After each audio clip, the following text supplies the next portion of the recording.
Hasil hitung cepat atau quick count pemilihan kepala daerah dan wakil kepala daerah Bali menunjukkan paslon Koster Aceh unggul dibandingkan Mantrakerta. Namun, pendukung diharapkan tidak larut dalam euforia berlebihan. Sementara masyarakat diminta bersabar untuk mengikuti semua tahapan hingga pengumuman resmi dari KPU.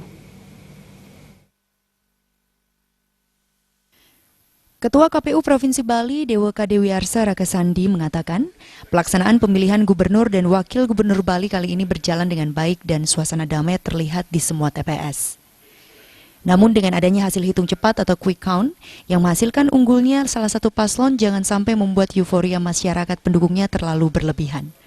Karena tahapan yang dilalui masih berjalan, masyarakat diminta agar bersabar hingga penetapan hasil dari KPU bulan Juli mendatang.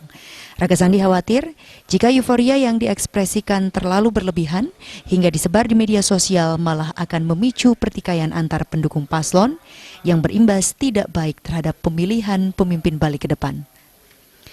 Tentu ya, rasa syukur itu boleh ya.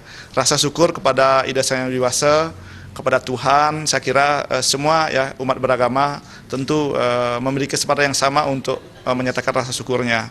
Tetapi yang terpenting adalah bagaimana sekali lagi dalam pandangan KPU bahwa tahapan ini belum selesai. Ya, kita masih di tengah jalan ya, oleh karena itu mari sama-sama bersabar, sama-sama saling menjaga dan saling menghormati sehingga keseluruhan tahapan ini kondusif sampai akhir. Jadi harapan kami seperti itu, himbauan KPU seperti itu. Jadi mari kita sama-sama jaga suasana Bali, suasana pilkada ini akan berjalan lancar ya, dan tidak ada kemudian persoalan-persoalan di kemudian hari. Saat ini KPU masih menerima hasil perhitungan suara mulai dari TPS, kecamatan dan pada akhirnya setelah disahkan baru akan disampaikan kepada publik. Jaya dan Saputra, Bali TV.